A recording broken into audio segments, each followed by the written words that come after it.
What I'm left wondering tonight is what exactly is or was Bolton's role with none other than the whistleblower. Because I'll tell you one thing, the NSC was not to be trusted. Bolton was head of the whole darn thing. The whistleblower allegedly was working for the NSC. Vindman was part of the NSC. The NSC is actually the one body in government that rarely ever changes. I mean, you want to talk deep state? I'd recommend you start with the NSC. Joining me right now is Fox News contributor Deneen Borelli. Deneen, it's good to see you. Like I said, I mean, hey, Trish. Hell of a way to sell a book.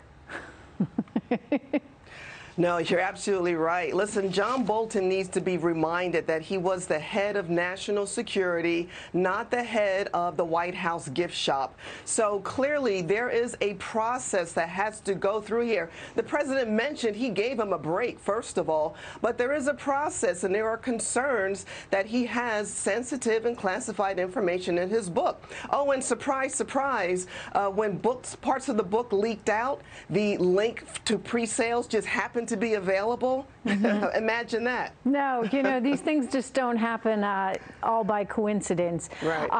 You know, he's probably got a crafty book publisher working behind the scenes, and he's clearly willing to oblige. But, you know, I'm troubled by his role in all this. And I say that because I had heard so many negative things during the height of the Venezuela challenges. And I don't think that John Bolton and this president really ever saw eye to eye on anything. And you know, you can have good cop, bad cop, right, Deneen? There's nothing wrong with that, and that's an effective strategy.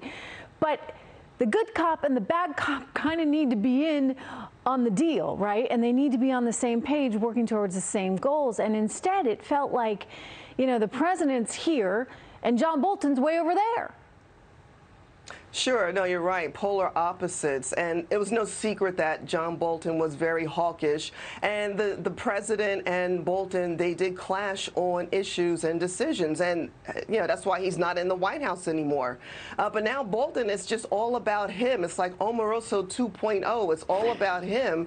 And he doesn't even care about what the process is. He just wants to sell books, and that's it. I'm disturbed by that because, again, you know, country matters in all of this. You know, I don't know, maybe he wants to be in with the In Club. Right now, all of a sudden, he's like hot stuff over at MSNBC and CNN. Yeah. Is that it? I'm just trying to understand. Or maybe, to your point, it's just as pure and simple as money. You know, the almighty dollar. Well, sure, it's definitely the almighty dollar, but with the anti-Trump media, it's not surprising that he is now a rock star with them because he is criticizing President Trump. So I wonder if he signed a contract yet with any of those networks. Well, you know, I think he's looking. I wonder if there's some kind of deal like, you know, I'll give you the first interview for my fabulous new book. I mean, I don't understand why he doesn't go out on TV. If he has this grand story to tell, he can just tell it, right? I've invited him on this program via a representative. You know, didn't hear anything back. I believe Sean Hannity has invited him on his program. I think it'd be great if he has a story to tell, go out and tell it. But there's something else going on here, and he's kind of, you know, holding tight in hopes that it goes with the release of the book, etc. Deneen Borelli, such is the world we live in. Thank you so much.